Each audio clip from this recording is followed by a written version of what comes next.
membres de cette église. Ça fait longtemps que je ne suis pas venu et je vous expliquerai pourquoi. Mais vous dire à quel point d'abord je suis heureux d'être là et combien j'apprécie ce culte, ce qu'on a déjà vécu pendant la louange, pendant le temps de prière, avec les paroles du Seigneur et puis maintenant avec le pain et le vin. Et je vois comment tout ça est bien conduit et comment cela nous parle. Enfin, moi, ça me parle. On a vraiment un Dieu merveilleux. Alors, comme vous le savez, je suis à Thumeries, je suis le pasteur de l'église protestante évangélique de Thumeries, qui a un nom maintenant, un nom officiel, puisque peut-être que vous le savez ou pas, nous sommes depuis le 7 janvier 2024 une association cultuelle 1905 déposée en sous-préfecture. Voilà. Donc ça, c'était le processus, on va dire, terminal et officiel et administratif un peu obligatoire. Vous ne pouvez pas ne pas passer par là. Après plusieurs années quand même d'existence, nous existions déjà et nous pratiquions déjà notre vie spirituelle et cultuelle à Thumeries, au moins depuis 2019, même avant. Et vous dire à quel point nous sommes encouragés. Voilà, on est vraiment encouragés parce que, un peu comme ici, l'église se renouvelle, l'église grandit. Depuis quelques mois, on a un arrivage de gens de droite, de gauche, et des jeunes, et voilà, c'est super. On est très encouragés. On va bientôt avoir un baptême, et on baptise avec votre baptistère. On l'a gardé d'ailleurs. On a eu un baptême au mois d'août, et puis on devait avoir un baptême dans la foulée, et puis le baptême a reculé. Mais il aura lieu le 18 février.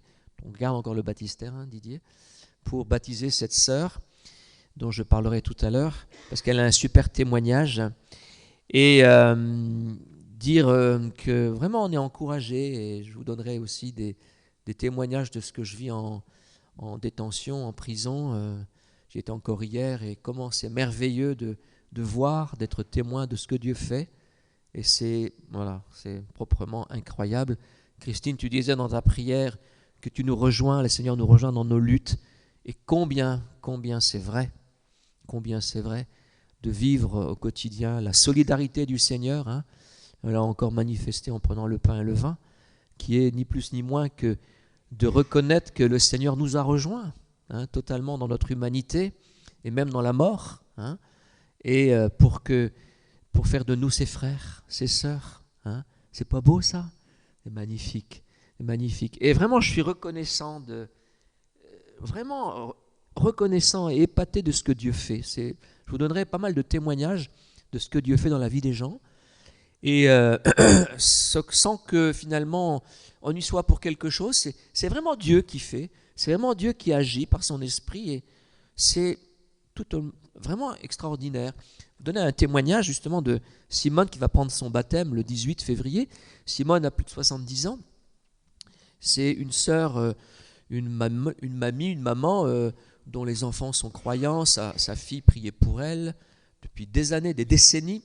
Et puis, elle a commencé à cheminer avec son mari.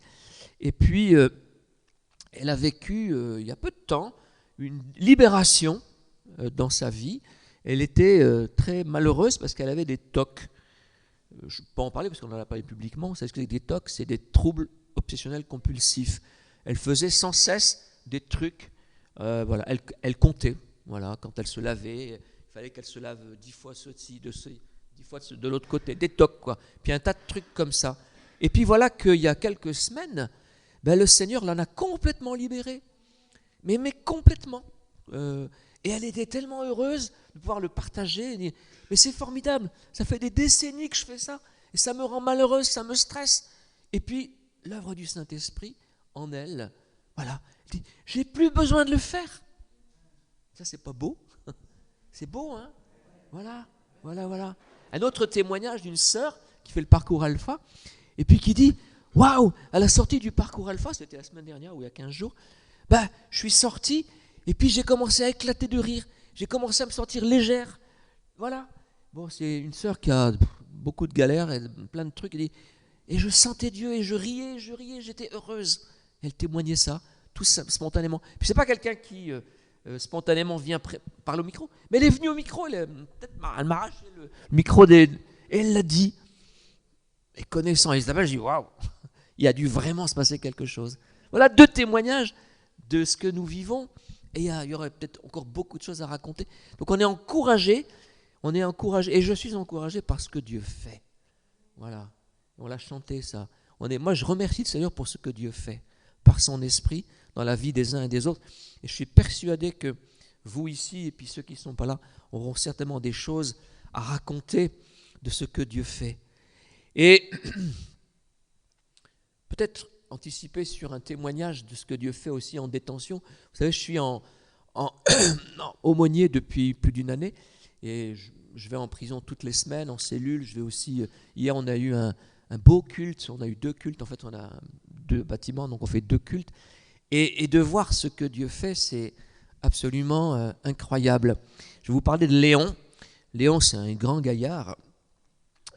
Il est prévenu, c'est-à-dire qu'il n'a pas encore été jugé. Le jugement va bientôt venir. Merci. Et au regard de ce qu'il a fait, il le dit lui-même, je vais au moins me prendre 20 ans. Je ne vais pas vous dire ce qu'il a fait, mais on n'a pas le droit de divulguer. Et Léon, il a fait 13 tentatives de suicide. 13. Il a une trentaine d'années. Hein. Bon, il a un parcours très accidenté, vous pouvez imaginer. Et Léon, je le visite depuis maintenant plusieurs mois. Je lui ai donné une Bible. Il est déjà une base de croyant. Hein. Et puis, un jour, j'entre dans sa cellule. Et puis, je le vois différent. Je le vois apaisé au niveau du visage, souriant. Je dis, Léon, qu'est-ce qui se passe en toi? Il dit, je vais mieux. Je le vois. Qu'est-ce qui se passe? Raconte-moi. Et puis, il me dit, j'ai commencé à prier. Ah ouais? Ouais, j'ai commencé à prier. J'ai commencé à prier pour moi. Je remets mes fardeaux au Seigneur dans ma tête et aussi je prie à voix basse. Et puis je prie aussi pour mes victimes. Et je me sens bien. Je me sens beaucoup mieux. Je me sens apaisé. Et puis j'ai même baissé et même arrêté mes médicaments psychiatriques avec le conseil et la supervision de mon psychiatre qui lui-même a reconnu, mais il se passe quelque chose en vous. Qu'est-ce qui se passe? Et effectivement, il a changé. Et puis hier, il était là. Il était assis, souriant, écoutant, apaisé. Et je dis, waouh, quand même, c'est beau. Et même les somnifères, il dit, je vais les arrêter. Et là, c'est l'œuvre de Dieu. Là, c'est vraiment l'œuvre de Dieu. Je suis témoin de ce que Dieu fait. C'est beau, hein? Ouais. Et j'en ai d'autres que je vous raconterai tout à l'heure, mais je suis émerveillé par ce que Dieu fait.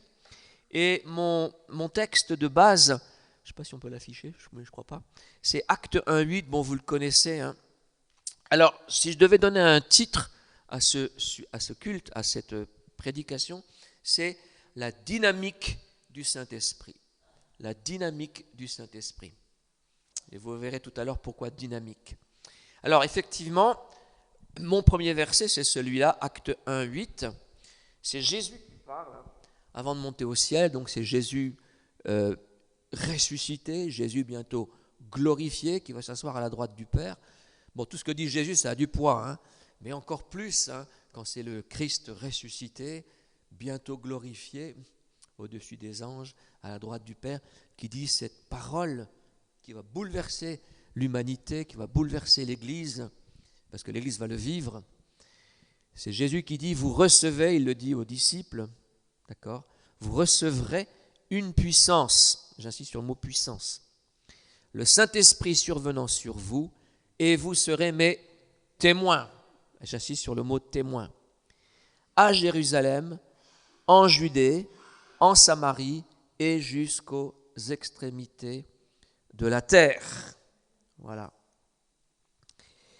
Et on voit cela mis en œuvre dans le livre des Actes. Hein.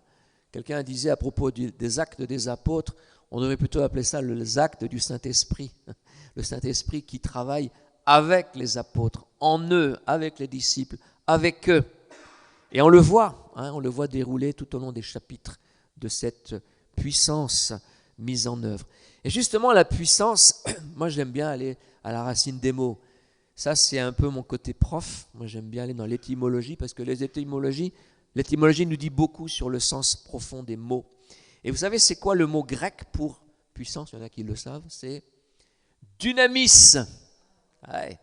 Et dynamis, en grec, ça traduit en français par puissance ou par force. Et dynamis, ça a donné en français dynamite. Une dynamite, ça fait exploser. Et on voit comment, avec le Saint-Esprit, il y a une explosion, pas une explosion de mort, mais une explosion de vie. Une explosion de vie, comment les barrières culturelles, religieuses tombent avec le Saint-Esprit. On le voit, comment l'Église de Jérusalem va progressivement s'ouvrir en Samarie, en Judée et jusqu'aux extrémités de la terre. Et puis ce gros défi des non-juifs va se poser à l'Église primitive judaïsante. Que faire des non-juifs qui sont aussi touchés par le Saint-Esprit. Pendant la Pentecôte, voilà, il y avait des pèlerins, il y a des gens qui venaient de partout. Et au fur et à mesure de la vie des actes, on voit comment les non-juifs reçoivent le Saint-Esprit, reçoivent la bonne nouvelle. Et il faudra le Saint-Esprit pour briser les frontières, les barrières d'un Pierre, par exemple. Il aura fallu des visions pour qu'il aille vers les païens, avec la vision ouverte des animaux impurs. Donc voilà, dynamis, une dynamique, une dynamite qui fait reculer les frontières. Voilà. Et puis, dynamis, ça a donné aussi la dynamo. Alors moi, quand j'étais jeune, je faisais beaucoup de vélo, et mon vélo avait une dynamo. Il y en a encore, mais non, c'est des... Et vous savez ce que fait la dynamo? Elle frotte contre la roue, et elle produit de la lumière dans une petite lampe. Maintenant, c'est des piles. Ouais, mais bon, voilà. Et ça, c'est intéressant. Pourquoi? Parce que la fonction de la dynamo dans un vélo, c'est de produire de la lumière. Et j'y reviendrai à cet aspect de la lumière. Ce que fait le Saint-Esprit, c'est qu'il met en lumière. Et puis, dynamis a donné dynamique, l'adjectif. Et voilà pourquoi moi, j'intitule mon message « La dynamique du Saint-Esprit ». La dynamique du Saint-Esprit. Et on verra ce que ça vaut dans l'application concrète. Et la dynamique, c'est ce qui nous rend capables. Voilà. C'est qui nous rend capables, qui nous donne une force intérieure de nous lever. De nous lever. Quand on a péché, on se repent, la dynamique de Dieu nous relève. Voilà. C'est la dynamique de Dieu du Saint-Esprit qui a fait prendre conscience au fils cadet en train de nourrir les cochons. Mais voilà, combien de serviteurs chez mon père sont mieux lotis. Je me lèverai. Voilà ce que fait le Saint-Esprit. Il te dit, lève-toi. Et c'est ce que Pierre et Jean vont faire avec le paralytique à la porte du temple. Je n'ai ni argent ni or, mais ce que j'ai, je te le donne. Au nom du Seigneur Jésus, lève-toi. Prends ton lit et ton cabas et marche. Voilà. Et c'est ce qu'il a fait. Ça, c'est la dynamique du Saint-Esprit. Le Saint-Esprit rend capable les gens de se lever. Ça, c'est absolument merveilleux. Et ça, je le constate aussi dans mon expérience d'aumônier. J'y reviendrai. Et par rapport à la parole de tout à l'heure, je crois que ça s'adresse à quelqu'un de très précis, en effet. Il se reconnaîtra, comme tu l'as dit, Samuel. C'est que le Saint-Esprit te dit que dans cette prison, qui est à la fois extérieure et intérieure, tu peux, je ne sais plus comment ça a été dit, tu peux te lever, non? C'était comment? Goûter au miel, c'est ça? Goûter au miel, voilà, de la parole. Et combien ça c'est magnifique, c'est que, et ça je le vois en prison, comment des gens qui sont encore en prison, et certains même pour longtemps, gagnent à l'intérieur une liberté. Et ça c'est extraordinaire. Vous donnez un autre petit témoignage. Michael, c'est un gars qui est là depuis quelques mois. Il est pour l'instant prévenu, il va être jugé bientôt. Et Michael était très en colère, très très en colère. Il s'en voulait beaucoup à lui-même, beaucoup. Et puis, voilà. Et je lui parle, je prie avec, etc. Et puis, je l'invite, voilà, dans une prière. Je dis, mais voilà, remets au Seigneur ta colère. Ok, je m'en vais. Et puis, lors d'un culte, le même Michael vient et il raconte ceci. Il dit, hier, l'autre jour, je me suis mis à genoux devant mon lit, dans ma cellule, et puis j'ai abandonné ma colère au Seigneur. Et là, j'ai senti comme un manteau qui tombait de mes épaules. Et puis, je me suis senti libéré, apaisé. Et il le disait avec un grand sourire, et j'ai vraiment trouvé ça magnifique. Comment quelqu'un peut comme ça vivre à l'intérieur une libération tout en étant en prison. Vous voyez, ça n'empêche pas. Voilà ce que le Saint-Esprit est capable de faire. Cette dynamique. Paul, dans une de ses épîtres, il dit, il produit en vous le vouloir et le faire. Le vouloir et le faire. Souvent, il y a des luttes. Tu parlais tout à l'heure de lutte. Christine, tu disais que le Saint-Esprit, Jésus, le Seigneur, nous rejoint dans nos luttes. Ouais. Il y a des luttes et il y aura des luttes jusqu'à la fin. Jusqu'à la fin de notre vie, jusqu'à notre dernier souffle, on sera tenté, on aura des luttes, on aura des problèmes, etc. Ça ne va pas manquer. Mais le Seigneur nous rejoint dans nos luttes et nous rend forts et nous permet de, vous voyez, quand il y a un bras de fer, de faire tomber le bras de l'ennemi qui veut nous faire tomber. Le Seigneur te rejoint dans tes luttes et te permet de tenir bon dans la tentation, quelle qu'elle soit. Quelle qu'elle soit. Parce que le Jésus auquel je crois, il est lui-même passé par la tentation, toute forme de tentation, comme dit Hébreu, sans la commettre, sans péché. Et il nous rejoint dans nos tentations. Et son esprit crée en nous une dynamique. C'est une dynamique. Et je vous invite à lire Romains 6, 7, 8, pas de façon chronologique, mais ça explique ce qui se passe dans le cœur de tout un chacun en fait, mais je ne vais pas développer ça, mais simplement dire que la sortie c'est Romains 8, 1. Qui me délivrera, après la bataille de Romains 7, qui me délivrera de ce corps de pécheur? Gloire soit rendue à Jésus-Christ. Vous voyez, Jésus-Christ est le libérateur. Ça n'empêchera pas que les luttes, elles sont là, que les tentations sont là, et que même les chutes vont se produire. Oui, ça ne peut pas manquer. Mais après la chute, la repentance, la relève. On se relève. Amen. On se relève. Voilà la dynamique du Saint-Esprit, bien-aimés. La dynamique du Saint-Esprit qui nous rend capables de produire, parce qu'on n'est pas naturellement capable de produire. Okay? Et on le voit dans le livre des Actes, tout ce que les disciples ont accompli par le Saint-Esprit. Et il nous est dit dans Acte 1, 8, et vous serez mes témoins. Et j'aime bien ce mot témoin, et je suis toujours allé à la racine du mot. Vous savez ce que c'est qu'un témoin? Ça a d'abord un sens légal. Un témoin, c'est quelqu'un, là je suis en train de remplir un papier où c'est écrit attestation de témoin. Bon, c'est quelqu'un dont la belle-fille veut porter son nom. Voilà, je suis témoin. C'est-à-dire, je me porte garant de ce que je vais dire. Et d'ailleurs, ce que je dis, ça ne doit pas être le mensonge. Je m'engage sous peine d'une amende de 15 000 €. Enfin bref, à ne pas dire de mensonge. Je dis la vérité. Et je fais une attestation de témoin. Parce qu'il y a une portée légale dans le témoignage. Un témoin, il raconte ce qu'il a vu, ce qu'il a observé, ce qu'il a constaté. Vous voyez ? Et dans le livre des Actes, on voit que les disciples, il y a un côté spectateur. Vous voyez ? J'ai cherché le sens dans la Strong. Un témoin, c'est celui qui est spectateur d'une chose. Voilà, spectateur d'une chose. Et puis, depuis tout à l'heure, je vous raconte ce dont je suis spectateur. Voilà, à l'église, en détention, ce que Dieu, par son esprit, fait. Et j'en suis témoin. Et je suis un témoin émerveillé. Voilà. Et les disciples dans le livre des Actes sont des spectateurs de ce que fait le Saint-Esprit. De ce que fait le Saint-Esprit. Et on n'est pas au bout de nos surprises, mes amis. On n'est pas au bout de nos surprises.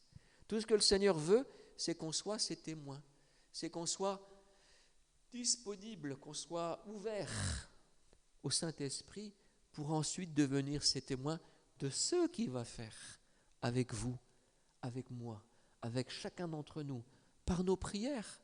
Hein? Il y a beaucoup de choses qui se font dans la prière, beaucoup de choses.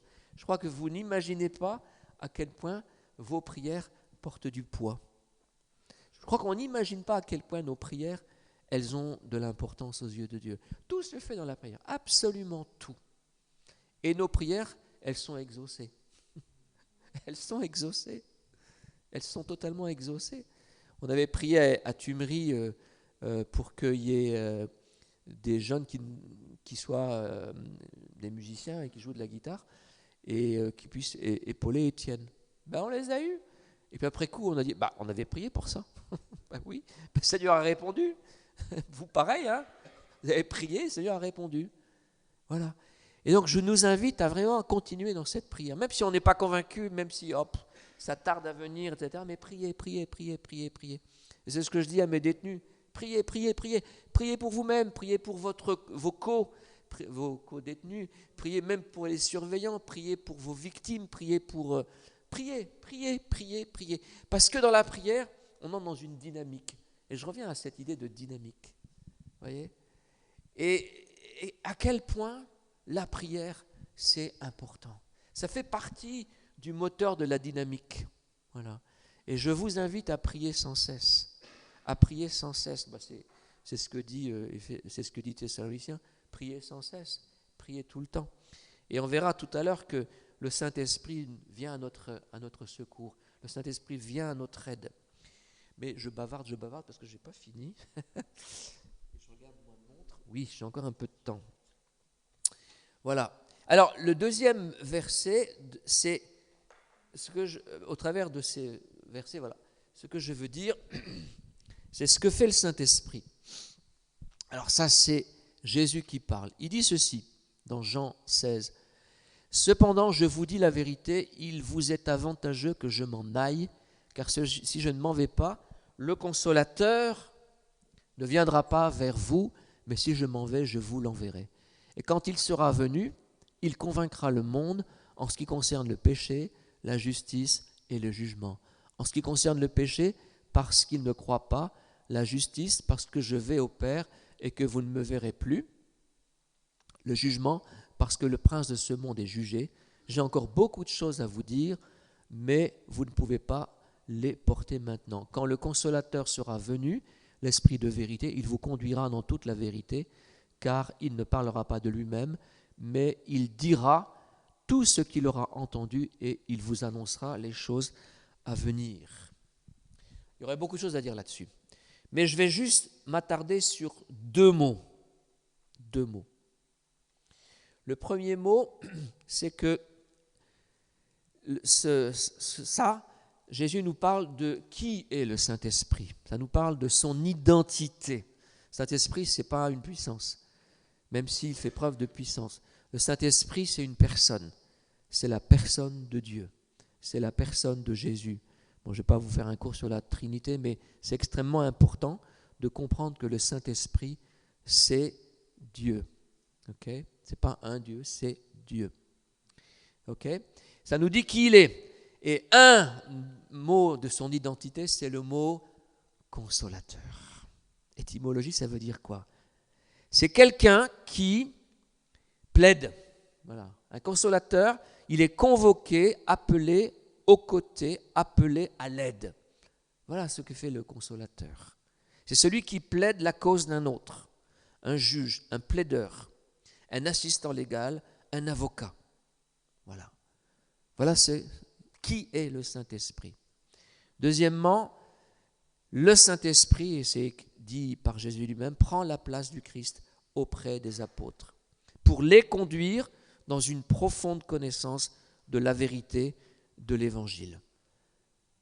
Le Saint-Esprit, le consolateur, celui qui plaide, notre avocat, il est à côté de nous, il prend la place du Christ. Voilà qui il est. Maintenant, qu'est-ce qu'il fait? Que fait le Saint-Esprit? Il y aurait beaucoup de choses à dire, mais je n'ai pas le temps. Je vais juste insister sur un mot. Que fait le Saint-Esprit? Il convaincra. Très intéressant. Il convaincra le monde. Et j'ai cherché dans l'étymologie, convaincre, ça veut dire, on peut le traduire par dévoiler. Dévoiler, amener avec conviction à la lumière. Ah, on revient à mon thème de tout à l'heure. Amener à la lumière ou exposer. Voilà ce que fait le Saint-Esprit. Il convainc, il met à la lumière, il expose, et parce qu'il est l'esprit de vérité, il montre la vérité d'une situation. Et je reviens à Simone de tout à l'heure. Et si j'observe ce que le Saint-Esprit en fait en elle, Simone, qui avait des tocs, qu'est-ce qu'il a mis? Il a mis en lumière en elle quelque chose qui n'avait plus lieu d'être, qui était faux. Il a mis en lumière la vérité de sa vie, qui est qu'elle n'a plus besoin de ces tocs. Elle en a été libérée. Le Saint-Esprit a mis en lumière qu'elle en était esclave, et le Saint-Esprit a libéré par la vérité. Et le Saint-Esprit ne fait ni plus ni moins que ce que Jésus a dit qu'il ferait à propos de la vérité. Vous connaîtrez la vérité, et la vérité vous rendra libre. Parce que dans la vérité de Dieu, il y a un principe de libération. Voilà, un principe de libération. Tu n'as plus besoin de péché parce que Christ t'a libéré. Tu n'as plus besoin de t'adonner à la drogue ou à la pornographie parce que le Seigneur t'a libéré. Amen. Alors c'est un processus qui prend certainement du temps, mais voilà, la vérité de Dieu par le Saint-Esprit rend libre, rend libre. Et Michael, le détenu dont je parlais, il a été aussi libéré de cette colère. Parce que le Saint-Esprit a mis en lumière en lui qu'il n'y avait plus besoin d'être en colère, tout simplement. Amen. Il vous conduira dans toute la vérité. Donc le Saint-Esprit, il dévoile, il met en lumière. Voilà. Et aussi la réalité du diable, parce qu'il y a un jugement par rapport au diable et à ses œuvres. Et le problème de beaucoup de gens, moi y compris, c'est qu'on se laisse avoir par le diable et par ses mensonges. Par ses mensonges. Et je suis quelqu'un qui a un problème d'alcool, il est addict mais profond. C'est très compliqué. Je prie pour lui tous les jours. Je lui envoie un verset biblique tous les jours, par SMS. Très profond. Puis de temps en temps, il me répond et puis il me sort des conneries sur Dieu. Enfin bref. Et je lui dis, mais écoute, Jonathan, tout ça, c'est des mensonges. C'est des mensonges. Et t'y crois? Le diable, c'est le père du mensonge. C'est le père du mensonge. Ok? C'est le père du mensonge. Et le Saint-Esprit, le consolateur, il nous révèle cela. Que le diable ment. Que sa puissance, elle est limitée. Ce n'est pas le diable contre le Saint-Esprit. Non. C'est le Saint-Esprit qui règne. Okay? Et qui brise la puissance réelle du diable. Okay? Voilà. Le Saint-Esprit révèle les œuvres du diable et aussi le péché. Okay? Le Saint-Esprit fait ni plus ni moins ce que Jésus a dit et a fait pendant son ministère terrestre. Et il est encore à l'œuvre. Il est encore à l'œuvre dans les vies, dans nos vies. Amen.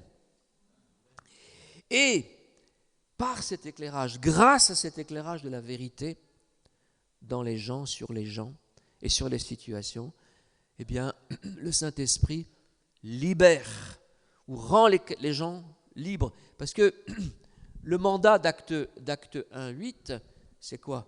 C'est pour aller libérer les captifs. Okay? C'est pour aller libérer les captifs. Voilà.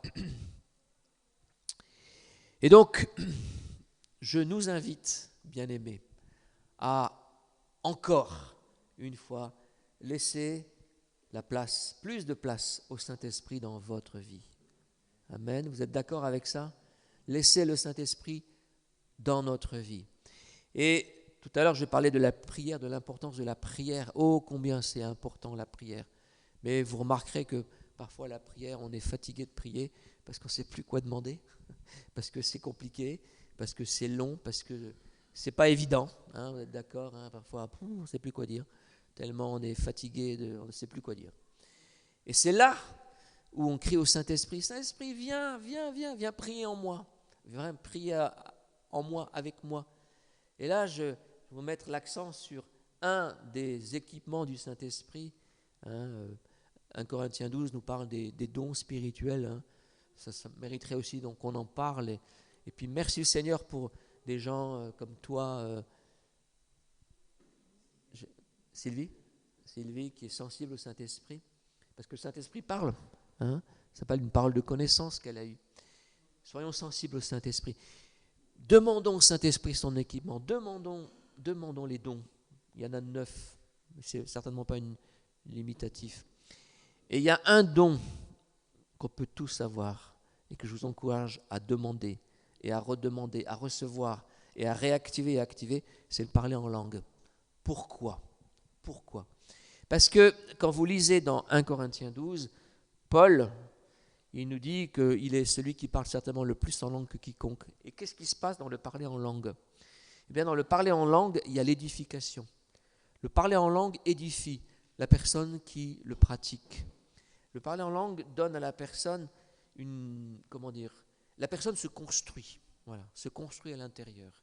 Et le parler en langue est très important pour toutes les situations, et surtout quand il y a des situations de stress, où on ne comprend pas, ou des situations de tentation, des situations de lutte intérieure, etc. Je vous invite à faire ça, à prier en langue encore et encore et encore. Pourquoi ? Parce que ça va vous aider. Ça va vous aider au quotidien. Et ça fait partie justement de la puissance du Saint-Esprit, de sa dynamique. La dynamique du Saint-Esprit, c'est le Saint-Esprit avec vous. Hein. C'est avec vous, le Saint-Esprit qui travaille avec vous et en vous. Vous voyez ? Si Sylvie avait fermé sa bouche, la personne n'aurait pas été bénie par la parole qu'elle a reçue. Vous voyez ? Voilà ce que veut faire le Saint-Esprit. Il veut collaborer avec vous, avec chacun d'entre vous. Alors, ce serait bête de se priver. Hein ? Ce serait bête de se priver.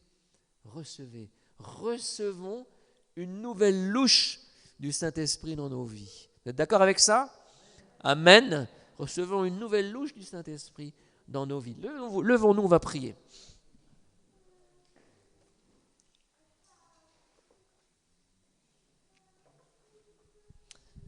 Voilà. Et je vous invite à être dans une position, une attitude d'ouverture, de disponibilité. Ne vous stressez pas d'aucune façon.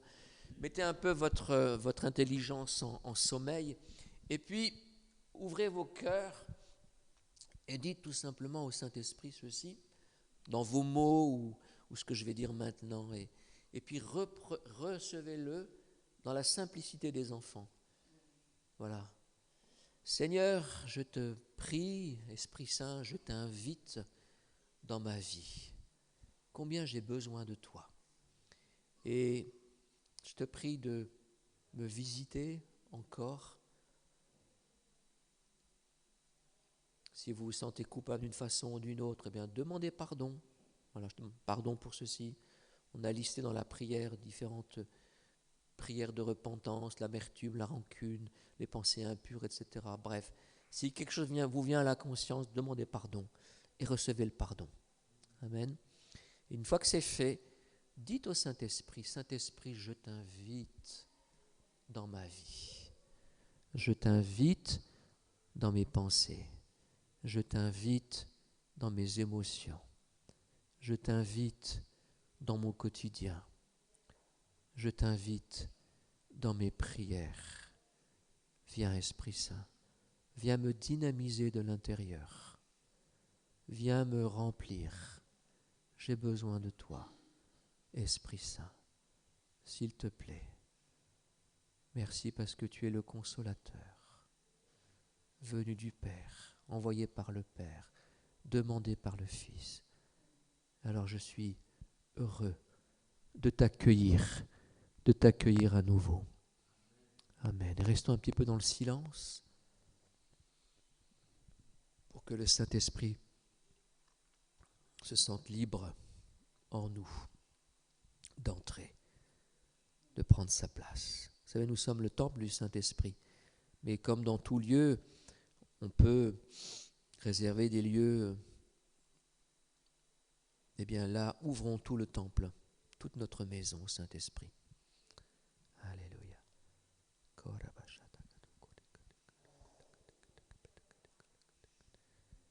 Viens, Saint-Esprit. Gloire, Saint-Esprit. Viens, Saint-Esprit. Alléluia. Merci. Gloire à toi. Gloire à toi. Gloire à toi. Alléluia. Oui. Oui. Oui.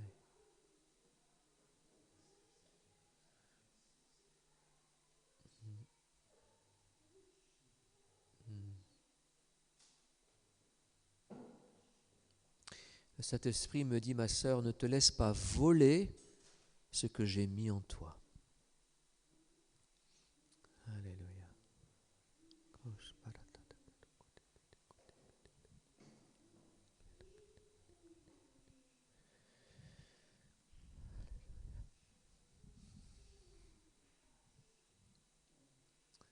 Alléluia.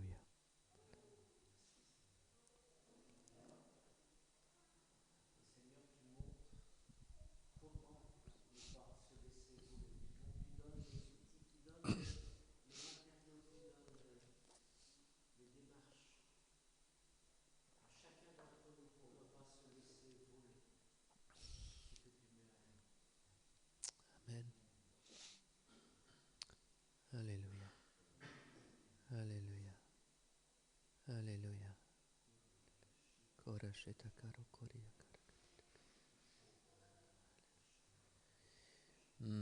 Le Seigneur me montre pour quelqu'un qu'il veut que tu rentres, tu connaisses une percée dans ta vie. Je ne sais pas dans quel domaine, mais le Seigneur veut t'amener plus loin.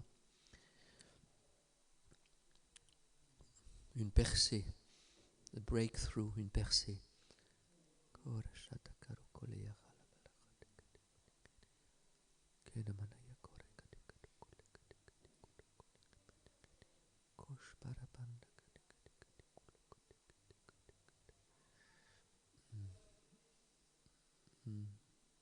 À quelqu'un d'autre, le Seigneur dit, tu vois avec tes yeux humains, mais je veux te donner mes yeux et illuminer les yeux de ton cœur.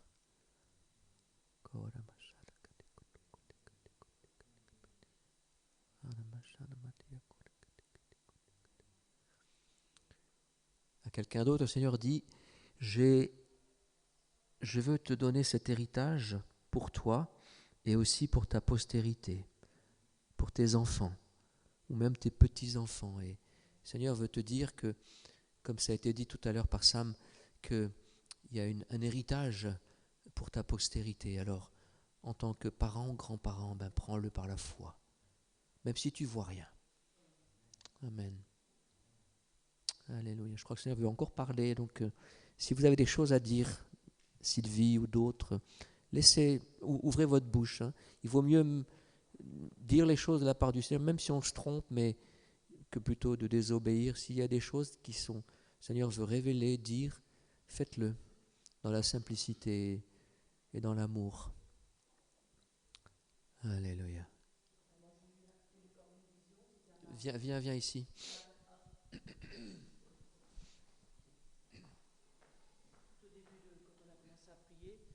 J'ai vu un marron avec ses épines, mais le Seigneur, ce qu'il voulait, c'est ouvrir ce marron pour aller chercher le noyau.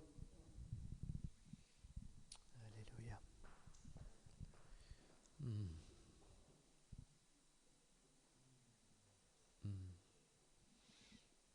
Gloire à Dieu. Ouais.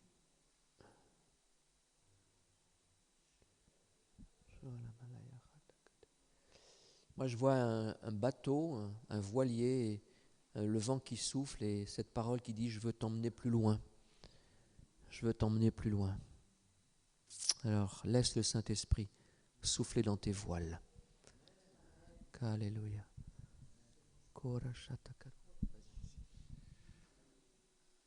Dieu me montre,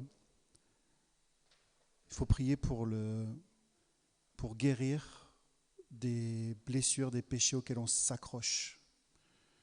Parfois, on s'accroche nous-mêmes à des vieilles blessures. Inconsciemment, inconsciemment, on veut les garder. On s'agrippe à elles pour ne pas être guéri. On dit qu'on veut être guéri, mais on ne veut pas vraiment. Le Seigneur me demande vraiment de prier pour ça.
Amen.